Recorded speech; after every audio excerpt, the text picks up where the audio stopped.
Fala galera, tudo bem com vocês? Fábio Garcia mais uma vez aqui no canal The Playoffs. Vamos falar de defesa. Top 10, os 10 melhores jogadores, os 10 melhores prospectos defensivos para o próximo draft da NFL. Solta a vinheta, bora pro vídeo.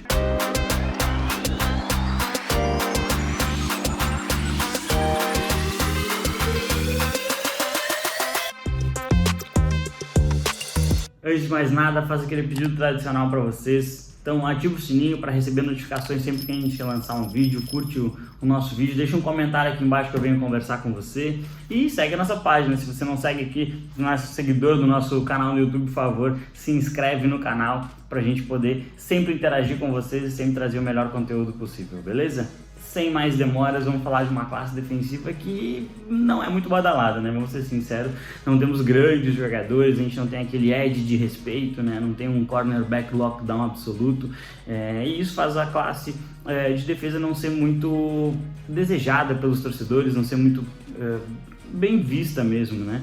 Vamos trabalhar um top 10 e vamos ver o que a gente consegue descobrir aqui dos prospectos de draft. Número 10, bom, o número 10 vai ser uma preferência absolutamente pessoal, um jogador que deve sair ali no segundo dia, não é um jogador de primeira rodada, mas eu vou trazer o Cameron Kinchens, tá? Ele é um prospecto de safety, o único safety da minha lista aqui, pelo menos o único true safety, né, o puro. E é um jogador que ao ver os defensive backs ele me chamou bastante atenção porque ele faz tudo muito bem, ele faz tudo com muita competência, então ele consegue aplicar tackles, ele consegue marcar perto da zona de scrimmage, tem altura, velocidade, ele consegue cobrir o fundo do campo, então é um jogador bastante versátil que eu acho que pode se encaixar sim nesses novos esquemas defensivos da NFL. E o Kinchens ele me chama muita atenção por ser um jogador que ele consegue desenvolver no campo leituras muito rápidas, então ele se adapta às jogadas, isso é bem importante entre os profissionais. Espero que, não vou chegar para vocês dizer que vai ser o jogador que vai chegar e ser o defensor do ano, né, entre os calouros, não, mas eu acho que é um jogador que pode se tornar muito competente dentro de um esquema defensivo da NFL e pode ser sim um starter de muita qualidade, né, dando ali um tempinho para ele se desenvolver. Número 9 é um nome super badalado, né? 2002 dele foi simplesmente fantástico, 2003 caiu um pouquinho e parece que ele, sabe, parece que ele tem alguma coisa que puxa um pouquinho para baixo, joga com o freio de mão puxado, assim, sabe?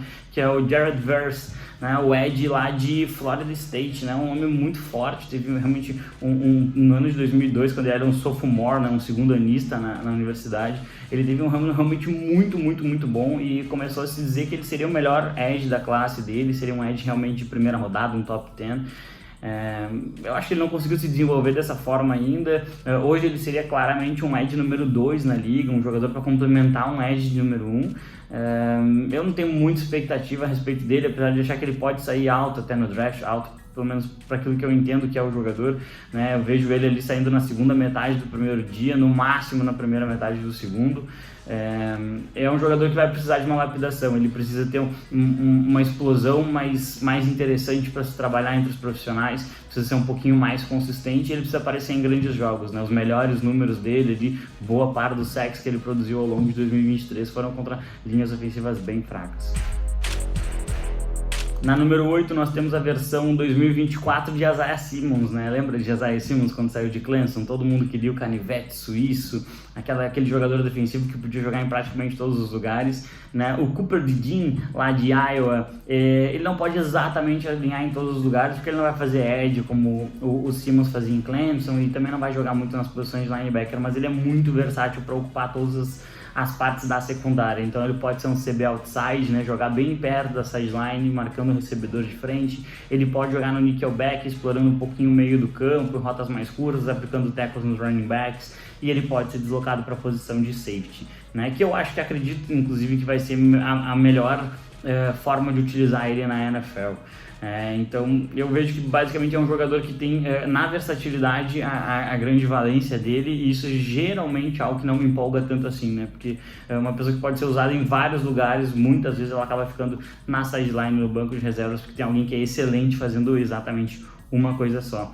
Mas vejo que é um prospecto muito interessante ali pra gente pensar, por exemplo, no Philadelphia Eagles, né? Um time que poderia utilizar o Cooper DeJean, pensando mais ou menos no que estão esperando que o time faça e mais ou menos no range que a gente está esperando para o jogador sair, né? Em que parte do draft esse jogador vai sair.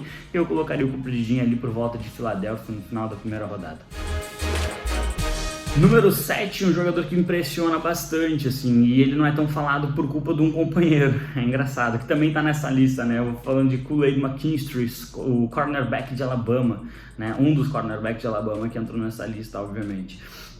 O McKinstry, ele tem algumas coisas que parece que são obrigatórias para jogar em Alabama, né? Você sabe aplicar tackles com muita força, são realmente jogadores físicos na hora de bater no jogador, e me chama muita atenção que o McKinstry, ele consegue ser muito agressivo quando a bola chega no recebedor. Isso é um ponto que sempre vale muito a pena ter num cornerback, porque se o passe não for perfeito, se o passe não chegar absolutamente redondinho, ou o recebedor estiver chegando um pouco atrapalhado na hora da recepção, um impacto vai fazer ele soltar a bola, um drop, pode significar às vezes um punch, pode significar uma vitória, pode significar um avanço muito grande do seu time rumo aos playoffs ou até mesmo mais à frente. Então o McKinstry é um jogador que eu acho que chega hoje, já consegue jogar, ele já conseguiria jogar entre os profissionais, e ele vai ter uma curva de desenvolvimento bem interessante. Hoje, se a gente tivesse que colocar aí num time que de repente precisaria de um cornerback, poderia utilizar os serviços do McKinstry, eu penso no Kansas City Chiefs, atual bicampeão da NFL, e que eu acho que com a saída do L'Jarius Sneed poderia combinar muito bem os talentos do McKinstry sem a pressão dele assumir a posição de principal cornerback, porque tem outros jogadores que já fazem isso lá.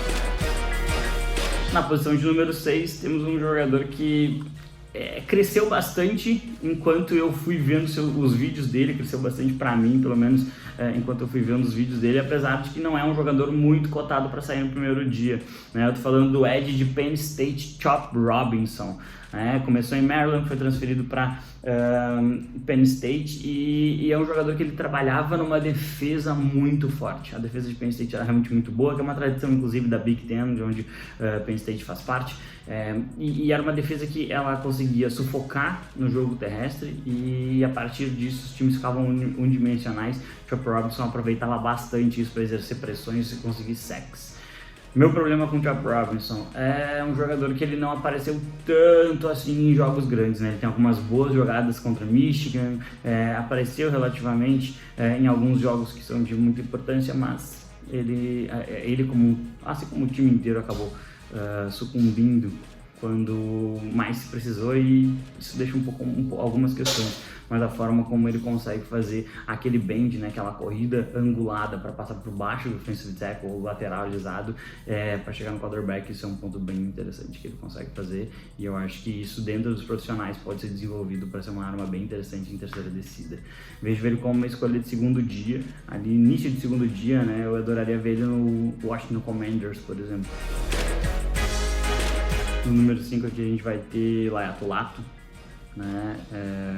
E aí eu vou colocar ele empatado com outro jogador, na verdade, porque essa parte final começou a ficar muito próximo em termos de talento, em termos de possibilidades, então eu vou colocar ele empatado com outro edge que eu gosto bastante, que é o Dallas Turner, né? Como falei no início, não tem nenhum edge nesse draft que a gente olha e pense assim, você pode trazer ele, colocar ele numa equipe e automaticamente ele vai virar um jogador de 8, 10 sacks, né? Isso pode acontecer? Pode, o draft sempre nos reserva surpresas, mas não é a tendência que a gente tem hoje, considerando esses prospects, né? O Lato eu coloco ele talvez até um pouco mais alto do que as pessoas esperavam, o nosso edge lá de UCLA, porque foi um jogador que se aposentou durante a universidade, voltou e voltou em alto nível quando ser cotado por uma primeira rodada. Ele tá ali também nesse mesmo range do Chop Robinson, né? Ele tá um pouquinho acima até, mas colocado ali como uma escolha de primeira rodada. É um jogador muito interessante. O fato dele ter esse coração, né? Essa raça de voltar a jogar depois de uma lesão muito grave e conseguir produzir com bastante consistência é um ponto que me chama bastante atenção. Eu penso que ali a segunda escolha do Arizona Cardinals seria uma escolha interessante para se investir no Lato, enquanto que o Dallas Turner, ele é aquela questão do pedigree de Alabama, né, um jogador que tem muita explosão, ele é um pouco pequeno e isso preocupa um pouco para a questão de enfrentar jogo terrestre. Eu não sei até que ponto ele vai conseguir fazer isso com uma consistência na liga, e os edges têm que fazer bastante isso, né? Na NFL a gente valoriza muito sacks, óbvio, mas tackle for loss e atacar o backfield para incomodar os running backs é bem interessante, fazer eles mudarem a leitura de gap e isso jogar de repente eles para dentro da linha junto com um defensive tackle, né? Eu acho que isso é um ponto importante, um linebacker chegando, você conseguir direcionar às vezes o running back é a melhor jogada que um edge pode fazer, e eu não sei se o Turner vai conseguir fazer isso entre os profissionais. Tem se falado muito nele saindo para o Atlanta Falcons, né? Acho que ele não é a resposta que os Falcons precisam para edge, né? Os Falcons que não têm um edge rusher há muito tempo, mas com certeza ele pode ajudar, talvez aí a maior chance de ser o primeiro defensor a ser selecionado nesse próximo draft. E aí eu peguei os 4 finais, peguei os 4 melhores jogadores e fiz que nem um pódio de judô nas Olimpíadas, né? Eu botei um número 1, um número 2 e 2 número 3, porque eu acho que vai muito de uma questão de preferência para esses número 3, vou explicar para você. Então, ali na nossa medalha de bronze, como número 3, eu botei 2 jogadores. Botei Quinyon Mitchell, de Toledo, o cornerback, e um outro cornerback que é o companheiro do Collins McKinstry, lá de Alabama, o Terrion Arnold, né? E aqui eu coloquei porque é uma questão de absoluta preferência, né? Se você prefere um cornerback que trabalhe mais a questão de velocidade, mas que seja um cara agressivo no tackle, um cara que consegue fazer leituras, mas que acompanha bastante até o fundo do campo, né? Se o seu esquema pede isso, talvez o Mitchell seja a sua escolha ali para melhor cornerback da classe, né? E se você prefere um jogador que trabalha um pouco mais esquemas que sejam que privilegiem zonas e que tenha um pouco mais de pedigree, né? Porque a Alabama é muito maior que Toledo na produção de prospectos. Aí você vai acabar caindo com o Terrion Arnold, que é um jogador que ele só não é absolutamente o número 1 dessa classe para todo mundo, justamente porque falta um pouco essa velocidade para acompanhar até o final da rota lá no fundo do campo. Então se você pedir para ele fazer uma cover 3 em que ele tenha que acompanhar até o final do campo, talvez ele fique um pouquinho desprivilegiado, justamente por não ter um suporte, um safety, mas esquemas de zona, se ele jogar de frente para o quarterback, e ele conseguir ler as rotas que estão acontecendo na frente dele, muito possivelmente ele vai fazer muito sucesso na liga, um recebedor de top 15 com certeza. E aqui são 2 jogadores que podem sair nas primeiras 16 escolhas, primeiras 20 escolhas aqui. Faria muito sentido um deles cair no Jacksonville Jaguars, né? Eu acho que seria um local de bastante interesse, e o outro, eu acho que o outro poderia cair lá para Las Vegas Raiders, precisa de um outro cornerback, então ali entre 13 a 17 faria bastante sentido. Número 2 é mais uma produção do College de Illinois, né? No segundo ano seguido em que eles colocam um defensor na primeira rodada do draft. Eu tô falando de Johnny Ojerzan Newton, né? O inside defensive lineman, defensive tackle, que ele vem dessa... Eu acho engraçado quando a gente falar de um jogador que ele muda a posição. Esse jogador é absolutamente histórico, né? Infelizmente se aposentou agora Aaron Donald, mas ele mudou a forma como a gente vê defensive tackles, né? O Donald chega na liga como um jogador menor para a posição e ele muda ela no momento em que o defensive tackle pode consistentemente ser bom na corrida, que era a função principal dele, mas pressionar o quarterback com muita força.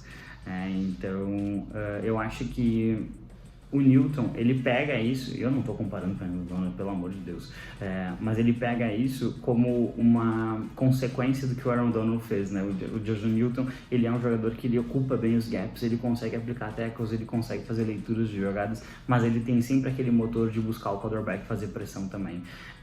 E eu acho que isso é uma consequência de um ensinamento do sucesso do Aaron Donald.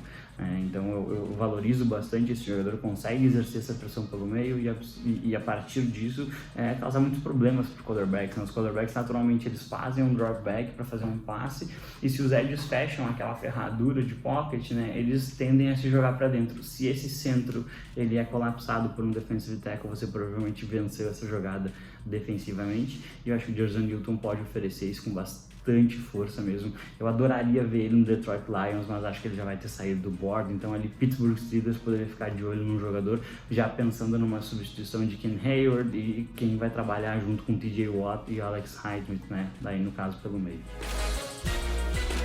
O melhor jogador do draft, do ponto de vista defensivo, pelo menos a gente está falando de Byron Murphy, né, o defensive tackle de Texas, que é um verdadeiro animal. E acho que tem todas as chances de chegar na NFL e ser muito importante desde o primeiro dia. Né? Comparando com prospectos dos últimos anos, ele é um cara que não tem tantas habilidades quanto o Jalen Carter, mas é um cara muito mais seguro do ponto de vista de escolha, né? De investir uma escolha num jogador que não é tão instável. O Quinnen Williams lá dos Jets, né? Era um prospecto um pouco mais completo que ele. Tirando esses dois nomes, basicamente, aí nos últimos anos, a gente vai ver que o Byron Murphy ele tem muita qualidade, poderia ganhar dos outros com certeza. E é um jogador que eu desejo, não é nem que eu gostaria, eu desejo que ele saia na escolha de número 9 para o Chicago Bears. Né? O Chicago Bears que vai conseguir um quarterback no número 1, ele precisa muito de um defensive tackle para esse time ficar menos exposto defensivamente, né? Eu sei que se fala muito de recebedores, talvez um tight end, um OL, mas eu acho que o Byron Murphy seria a escolha perfeita para Chicago na número 9. É um jogador que vale uma investida de uma escolha de primeira rodada e que ele vai com certeza destruir o backfield. Sou realmente muito fã desse jogador aqui. Acho que ele tem tudo para ser o calor do ano defensivo, mesmo jogando numa posição que não é tão privilegiada para esses prêmios. Mas é isso, gente. Gostaram, concordam, discordam, esqueci alguém? Bota aqui nos comentários, eu venho conversar com vocês. E não se inscreve, né? Deixa um like no vídeo, se inscreve no canal e até a próxima.